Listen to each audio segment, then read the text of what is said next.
중국 문자에 의해 자형의 변천 3, 금문.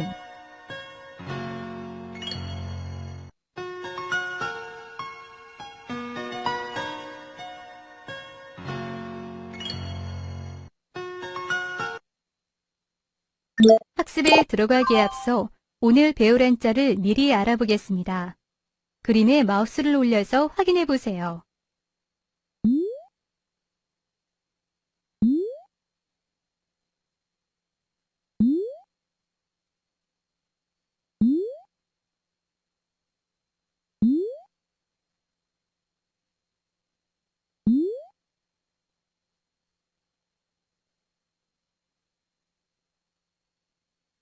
학습에 들어가기에 앞서 간단한 퀴즈를 풀어보도록 하겠습니다. 화면의 내용을 잘 읽고 정답을 맞춰보세요.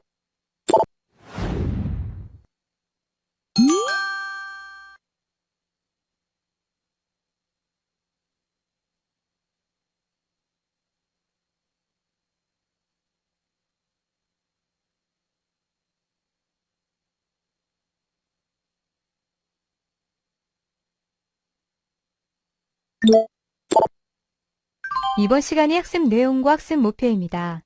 이번 학습을 통해 금문의 출토, 특징, 내용에 대해 설명할 수 있으며 주거, 의복류 관련 부수 글자 이해를 통해 복잡한 구조의 한자에 대해 설명할 수 있습니다.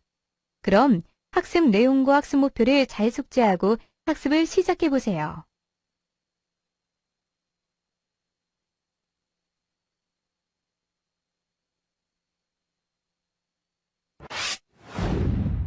워밍업. 예, 중국 문자이의 3주차 제3강입니다. 예, 이 시간에는 각골문에 의해서 금문에 대해서 살펴볼 것입니다. 즉, 금문이 출토, 그리고 금문의 특징, 그 금문에 담긴 내용에 대해서 알아볼 건데요. 즉, 금문은 각골문보다 그 시기보다 좀 더 넓은 시기에 이루어집니다. 즉, 국가의 발전 단계에 있어서 좀 더 넓은 지역으로 확장이 되겠죠. 시기적으로 본다면 주나라에 해당하는 혹은 춘추시대에 해당하는 때이기 때문입니다. 그래서 좀 더 각골문에 비해서 좀 더 광범위한 곳에서 출토되고 있다. 그리고 특징으로 본다면 금문은 그 종정문이라고 하는데요. 금문은 주로 거푸집에 새겨진 모양에서 금문이라고, 즉 철기에 새겨진 모양에서 금문이라는 표현을 썼는데요. 그걸 다시 다른 표현으로 종정문이라고 한 것은 그러한 대상들이 주로 쇠북이라든가 혹은 그 세북종자죠. 그 쇠북이라든가 혹은 솥단지에 새겼기 때문에 종은 바로 쇠북종, 정은 바로 솥단지 정자거든요. 이게 종정문이라고 한다. 거기에 새겨진 내용들은, 즉, 축복을 기원하는 내용이라든가, 그 기물의 주인, 그리고 전쟁이나, 어떤 재래에 대한 어떤 내용들을 기록하고 있다. 그리고, 살펴볼 한자들은 주로 주거, 사람이 살고 있는 집, 혹은 문, 밭, 어떤 경계, 이러한 글자들하고요. 그리고 의복, 옷과 관련된 부수 글자들에 대해서 살펴볼 것입니다.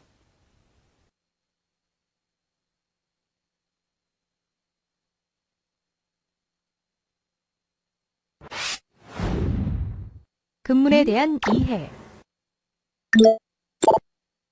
예, 그러면 금문에 대한 이해를 우리 함께 살펴봅시다.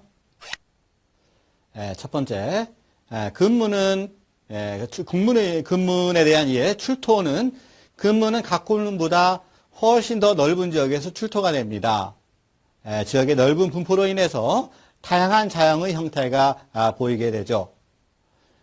금문에 주도된 특징으로 인해서 금문이 그 서체가 각골문에 비해서 보다 더 둥글고 보다 더 획이 좀 굵음을 우리가 알 수 있죠. 그리고 각골문은 은나라 때 주로 행해졌던 문자에 대한 기록이고요. 이 금문은 주로 주나라 때, 그리고 그 후기 춘추시대까지 걸쳐진 시기에 만들어진 그 문자들이 바로 이 금문입니다. 네, 금문의 금. 이건 바로 중국 고대 청동을 말하죠. 즉, 청동기를 주조할 때 그 거푸집에 새긴 어떤 문자들입니다. 다른 표현으로 종정문이라는 표현을 한다고 했습니다. 종은 쇠북, 우리가 그 보신각 종 할 때 그 종을 말합니다. 그리고 정은 솥, 예전에 큰 가마솥 있죠. 집안에서 쓰는 가마솥보다 커다란 그보다 더 큰 가마솥. 그래서 어떤 왕조를 세웠을 때 그 어떤 상징적인 의미로서 그 다리가 달린 4개 혹은 6개의 다리가 달린 그 솥단지를 만드는데요. 그러한 솥단지에 새겨진 문자가 바로 그러한 솥단지나 혹은 그런 쇠북에 새겨진 글자가 주조에서 만든 글자가 바로 이 종정문, 금문입니다. 고대 주나라 시절의 그 유물에서 많이 발견됩니다. 혹은 그 이전에 은나라 말기에 금문이 종종 발견되기도 하죠. 그 시기는 거의 한 천여 년에 걸쳐서 출토되기 때문에 다양한 지역, 넓은 시간 속에, 즉 긴 시간 속에 긴 시간과 넓은 지역에서 출토된 그 문자의 형태이기 때문에 각골문보다 물론 글자의 수도 발전된 형태니까 더 많기도 하겠지만 그 글자의 형태가 굉장히 다양해졌다라고 볼 수 있습니다. 거기에 그림에 보면 거기에 솥단지, 정의 모양을 볼 수 있죠. 그 바닥에 이제 문자가 쓰여 있는 것도 있고요. 그 옆면에 둘러 있는 형태도 있습니다. 특징은 금문은 청동기를 주조할 때 그 글자를 새겨 넣었다. 따라서 글자가 제대로 보이기 위해서는 새기는 글자의 크기가 크고 굵어야 됐겠죠. 따라서 각골문과 비교한다면 금문은 넓고 굵은 서체의 형식을 가지고 있습니다. 오랜 세월이 흘렀는데도 그러한 넓고 굵은 서체는 여전히 잘 나타나 있습니다. 그리고 금문은 효화적인 요소로부터 이제 문자의 특징을 훨씬 더 많이 지닌 어떤 기록적인 요소가 더 강해졌다. 즉 각골문이 효화적인 어떤 요소를 많이 가지고 있는 반면에 금문은 이미 효화적인 면에서 어떤 문자의 어떤 기록이 우선되는 기록 수단의 문자로서 발전이 많이 되었다. 그리고 또 한 가지, 이제 시대가 흘러서 좀 이제 문자도 더 발전적인 형태로 이제 나타나는데요. 즉 단독 문의 형태, 즉 상형자, 지사자의 글자의 형태가 상형자, 지사자의 글자의 형태, 이 단독체의 글자 형태가 2개 이상 결합되어 만들어진 그 글자, 결합체의 글자들, 즉 형성자, 회의자의 글자들이 많이 생겨나게 되었습니다. 그 내용들을 본다면 주도된 그 기물의 그 주인의 이름, 기물의 축복을 기원하는 내용, 그리고 당시에 전쟁이나 혹은 제사에 대한 혹은 계약 관계에 대한 내용들을 많이 담고 있습니다. 그래서 당시에 주나라 혹은 은대 말기 혹은 춘추시기 그 시대 상황을 이해할 수 있는 아주 귀중한 문자 자료라고 우리가 추정할 수 있는 것입니다. 그 내용들을 기록하고 있는 금문의 형태인데요. 그것을 탁본한 이미지들입니다. 즉 종정문, 쇠북이나 솥단지에 새겨진 문자들을 탁본한 자료들입니다.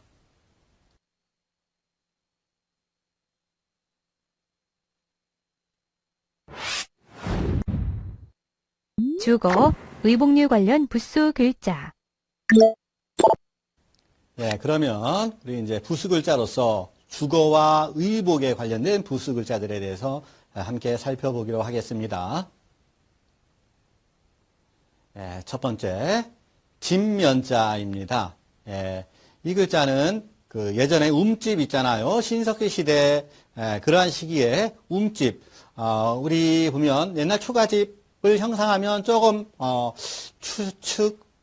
이제 우리가 이미지를 생각할 수 있는데요. 그 움집, 움집의 지붕의 형태를 형상한 글자이다라고 우리가 이해하면 좋을 것 같습니다. 그래서 이 글자는 뜻이 집을 나타내고요. 음은 면, 중국어 발음은 미엔이라고 합니다. 대부분의 이 글자가 들어간 경우는 어떤 집과 관련되어 있음을 우리가 추측할 수 있겠죠.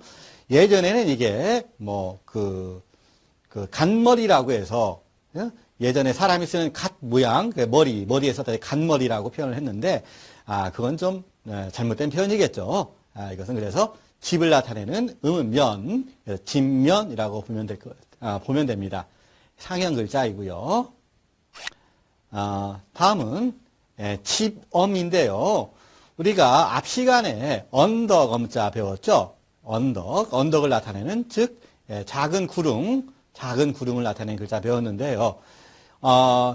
예전에 집면자, 이 토담집, 작은 움집이 생기기 전에는 주로 동굴에서 생활하거나 혹은 임시거처로서 겨울이 아닌 경우에는 그냥 바위 밑에 우리가 고인돌을 보면 우리가 쉽게 추정할 수 있겠죠. 그런 고인돌, 물론 그걸 재단으로 보는 사람도 있지만 그러한 그 큰 돌 밑에 비바람을 피할 수 있는 큰 돌 밑, 즉 비바람을 피할 수 있는 언덕 밑에 주거도 가능했겠죠. 그런 언덕 아래에 원시시대의 언덕 아래에, 작은 언덕 아래에 삶을 살았을 때 나타낸 글자. 그래서 그 글자가 언덕과 구별하기 위해서 점을 하나 찍어서 집엄자라고 그 후대에서는 이거를 집이라는 의미, 그 음을 엄이라고 하였습니다. 병음은 안이라고 하고요. 즉 언덕 아래에 바위에 의지해서 그 밑에 비바람을 피할 수 있는 작은 공간을 나타내서 집이라는 의미가 나왔다. 즉, 이 앞에 보이는 집면에 비해서 이 글자가 좀 더 이른 글자가 아닌가라고 추정을 할 수 있겠죠. 이 글자도 물론 상형 글자입니다. 다음은 문자입니다. 이거는 그 양쪽에 좌우 두 문짝이 닫혀 있는 모양을 본뜬 글자입니다. 그래서 오늘날 사무실에 있는 문이 아니라 예전에 우리 일반 주택의 대문을 형상화한 글자이다라고 이해하면 좋을 것 같습니다. 대문이 닫혀 있는, 일반 주택의 대문이 닫혀 있는 문을 형상화한 글자가 이 문문자이다. 우리가 오늘날 쓰이는 해서와 예서 속에서도 이게 문임을 우리가 추측할 수 있고요. 이 글자의 원형에 해당하는 각골문과 근문을 보면 확실히 그 양쪽의 문을, 그 양쪽 두 문짝이 닫혀 있는 문을 나타낸 형상화한 글자임을 우리가 추정할 수 있겠죠. 물론 요즘 일반 아파트라든가 일반 사무실에 외다지 문을 나타낸 글자도 있습니다. 그건 지호자라고 해서 뒤에 또 이제 글자가 설명이 될 것입니다. 그래서 자원부터 살펴본다면 좌우 두 문짝, 문이 모두 닫혀있는 모양을 본뜬 글자에서 문이라는 글자 의미가 왔다. 뜻도 문이다. 한자 발음으로서 중국어 발음으로서 먼이라고 하고요. 문전성시란 말은 고사성어로서 문 앞에 사람이 많이 모여서 마치 시장 같다라는 표현. 그래서 시끌벅적하게 사람이 많이 모이는 공간, 그것을 나타낸 표현이 바로 문전성시란 표현입니다. 앞 글자가 두 문짝이 닫혀있는 형상이라고 그랬죠. 이 글자는 한쪽 문자, 즉 오늘날 사무실, 오늘날 아파트의 문을 형상화한 글자가 이 문호자하고는 집호자입니다. 그래서 문에서 이게 문이 있는 곳은 다 집이죠. 집을 뜻하기도 하고요. 외장문호 혹은 집호. 그래서 뭐 여러분들 흔히 뭐 가가호란 말 많이 쓰잖아요. 가가호, 집집마다가 바로 가가호죠. 거기에 고사성어에 가유호효라면 그 표현은 집집마다 다 서로 알려주어 서로 깨닫게 되는 표현이 바로 가유, 가효란 표현이죠. 깨달을 유, 깨달을 효란 표현이죠. 이 글자의 형태도 해서와 예서 속에서도 이게 외짝 문을 나타낸 것을 우리가 추정할 수 있고요. 각골문과 금문도 뭐 유사하죠. 이것도 보면 외짝문을 형상한 글자임을 우리가 확실하게 추측할 수 있습니다. 그래서 외짝문을 나타낸 호 앞에 글자는 두 문짝이 닫혀 있는 글자는 문 이거는 외짝문호 혹은 집호라고 표현을 합니다. 다음 글자는 구멍혈입니다. 물론 거기에 그 진면자와 그 들어갈 입자가 합쳐진 글자로 보기도 하고요. 혹은 어떤 토구를 형상화한 글자, 토구를 형상화한 글자라고 보기도 하고요. 여하튼 예전에는 어떤 구멍, 굴 이런 것들이 거주의 수단으로 많이 사용됐겠죠. 살고 있는 공간 이러한 뜻으로 많이 사용됩니다. 구멍, 어떤 터전, 공간, 집 이러한 뜻으로도 사용이 되고요. 음은 혈, 그리고 발음은 쉐라고 하죠. 소전의 모양, 이게 진면자에 들어갈 입자, 뭐 비슷하나요? 이 글자는 뭐 상형 글자, 혹은 회의 글자로 보기도 합니다. 다음은 밭전입니다. 밭이란, 중국인에게 밭이란 논과 밭 두 개 다 뜻하는 것입니다. 즉, 이 글자는 밭과 밭 사이에 경계를 나타내는 밭 두둑, 밭 이랑, 이러한 것들을 나타낸 글자라고 보는데요. 이러한 경계, 밭에 대한 경계는 오늘날 구역 정리가 이루어진 것이 아니라 이미 은나라 때, 주나라 때, 그때도 이미 다 그 밭에 대한 경계를 나누었습니다. 정전법 이런 것들이 바로 그 법 속에서도 이 정전법 또 밭의 경계를 나눠서 그것을 나누어서 농사를 짓게 해서 세금을 거둬들인 게 정전법 아니겠습니까? 그래서 이 밭전자는 그 밭의 논과 밭의 경계를 나눈 모양을 보고 거기에서 글자가 온 것으로 논이나 밭을 뜻한 글자이다. 음은 전이라고 하고요. 중국어 발음은 티엔이라고 합니다. 이 글자는 한국에서는 우선 조선에서는 이게 온전히 주로 밭의 의미로 많이 사용되고요.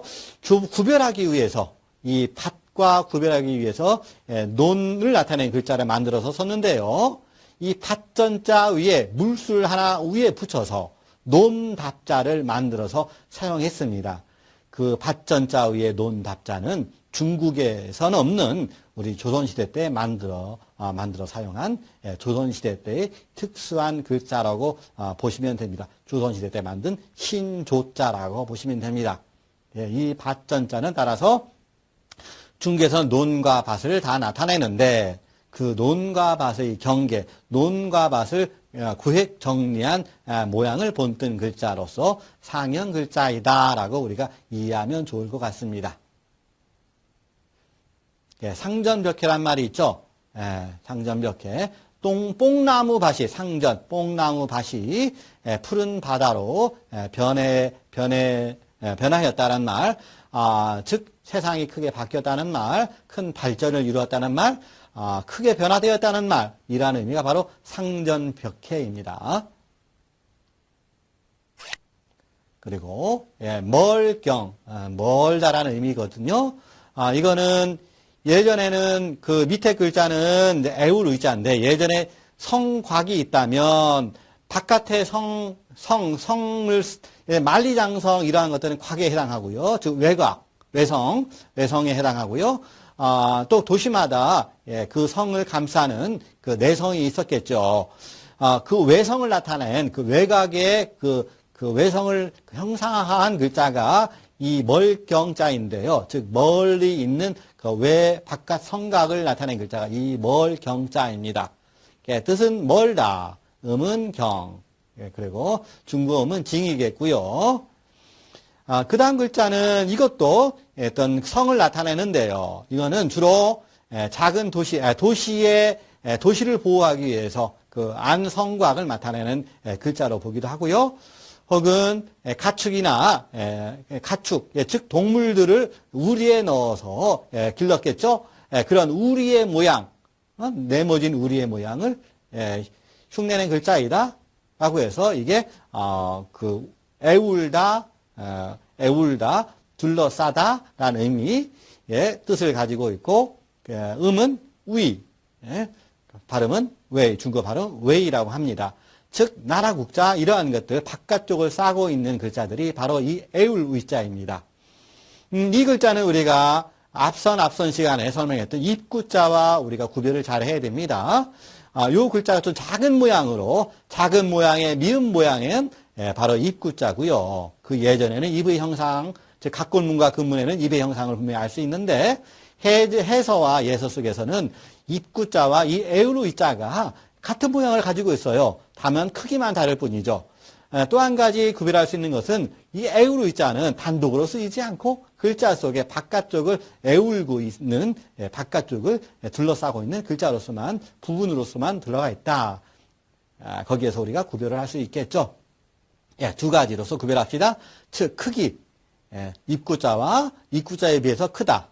두 번째, 입구자도 물론 붓으로 사용되지만 이 에우르 이자는 주로 바깥을 둘러싸고 있는 모양, 따라서 둘러싸고 있는 뜻을 가지고 있다. 다음은 고을읍자입니다. 이 글자가 붓으로 주로 변형붓으로 사용할 때는 우리가 그 언덕붓자 배웠죠. 언덕붓자와 같은 형태를 지닌다고 설명을 드린 적이 있는데요. 언덕붓자는 글자에서 그 변, 즉 왼쪽에 위치하고요. 이 고을읍자는 한자 글자에서 오른쪽에 위치합니다. 모양은 같다고 했습니다. 그래서 고을을 나타내는데요. 이 글자는 경계가 있는 장소, 경계가 있는 곳, 즉 에우르이자 비슷한 그 네모에 사람들, 거기에 병부절자의 모양인데요. 사실 병부절자는 그 사람을 말하는 거거든요. 즉 어떠한 경계, 어떠한 울타리에 많은 사람들이 살고 있는 곳, 즉 고을, 읍을 말합니다. 즉 많은 사람들이 살고 있는 공간을 의미하겠죠. 이 글자는 뜻이 고을, 음은 읍, 중국 발음은 이라고 하겠고요. 해서와 예서 보면 그 위에 있는 병부절자 위에 있는 게 입구자가 아니라 울타리, 애울자라는 의미를 어떤 경계를 나타낸 것을 의미한다라고 보시면 되겠고요. 병부절자라고 하는 것이 사실은 사람의 그 다리 그 다리에 두 뼈가 서로 맞물린 병부 그 두 뼈 정확하게 맞아 들어간 그걸 나타낸다고 설명하기도 하지만 혹은 이것은 사람의 모양이라고 설명도 하기도 하고요. 즉 어떠한 울타리 속에 많은 사람이 들어가 있는 모양에서 왔다라고 해서 이거는 고을읍자라고 우리가 이해하면 좋을 것 같습니다. 마을 이자입니다. 이것도 밭전자에 흑토자가 들어가 있는 것 같죠? 밭전자에 흑토자가 들어가 있는 것 같은데 즉 어떤 그 큰 밭, 즉 어떤 경작을 할 수 있는 농사를 지을 수 있는 그러한 밭, 그러한 곳, 즉 그러한 사람이 살고 있는 그러한 마을, 이러한 글자가 바로 이 마을 리자이다. 즉 그 근문의 형태를 보면 밭에 그 흑토자가 있지 않습니까? 흑이란 것은 뭐야? 어떤 싹, 어떤 곡식의 싹 이런 걸 나타내는 거잖아요. 그래서 밭에 곡식이 있는 밭에 어떤 농작물이 있는 즉 사람이 살고 있는 장소 어떤 마을을 나타내는 것입니다. 이게 나중에는 거리를 나타내는 단위로도 쓰이기도 하죠. 뜻은 마을, 음은 리, 병음도 리라고 하겠고요. 이제는 여기부터는 사람의 의복에 관한 글자입니다. 사람의 의복. 이 글자는 즉 그 아래 형태는 사람과 사람, 사람과 사람을 나타내고요. 위 부분은 사람을 감싸고 있는 부분, 즉 사람과 사람을 감싸는 것에서 옷이라는 의미가 나왔다고 합니다. 그래서 뜻은 옷, 음은 의, 중국어 발음, 병음은 이라고 하고요. 이 글자도 사람과 사람들이 둘러 감고 있는 것, 의복을 형상한 상형 글자로 보고 있습니다. 갑골문, 금문, 소전의 형태가 그러한 모양을 가지고 있고요. 물론 예서와 해서 속에서도 아래 사람, 위에는 그러한 사람을 둘러싸고 있는 것, 이러한 것을 추정할 수 있겠습니다. 그래서 사람을 둘러싸고 있는, 사람들이 두르고 다니는 옷을 나타낸 글자가 이 옷의자이다. 우리가 우리가 이해하면 좋을 것 같습니다. 그 다음에 수건건자인데요.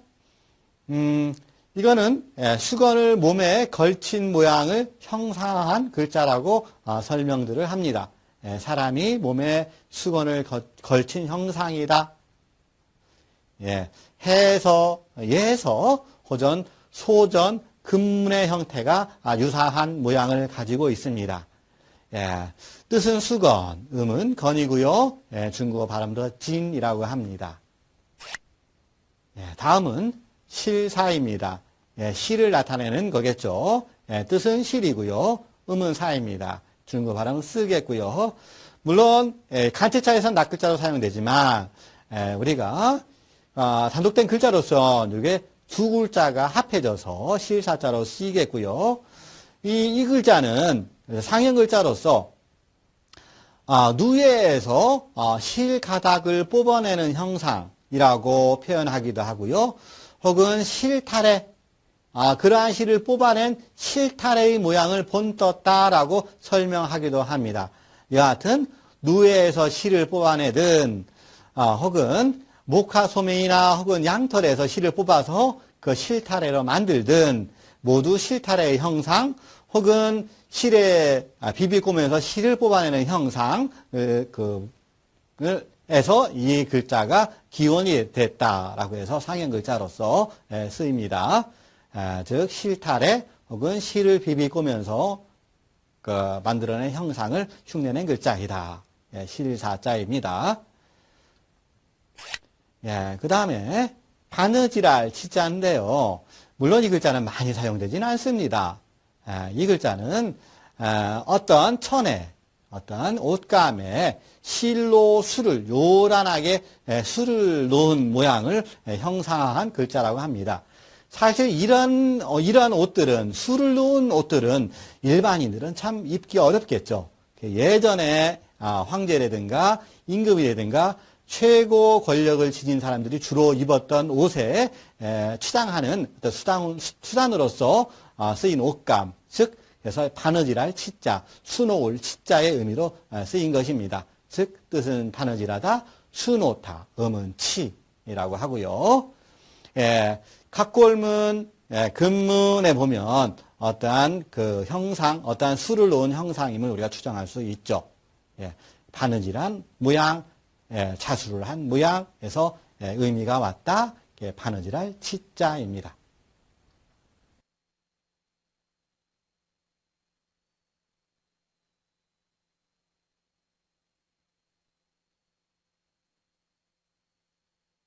이번 학습을 통해 배운 내용을 퀴즈를 통해 확인해 보겠습니다. 퀴즈는 총 3문제입니다. 그럼 시작해 볼까요? 스타트 버튼을 클릭하세요.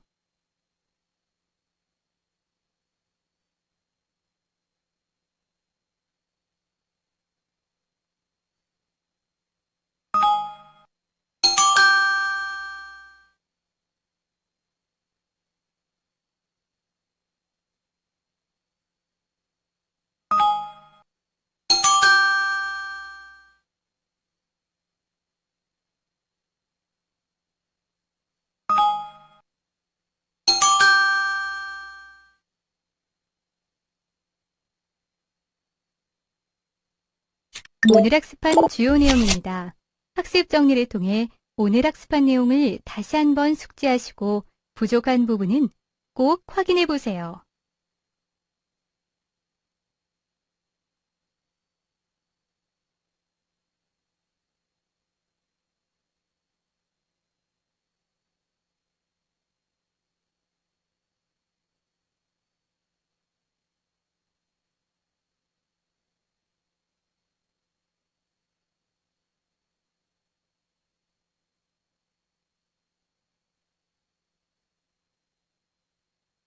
이번 시간에는 자형의 변천 3, 근문에 대해 알아보았습니다. 수고하셨습니다.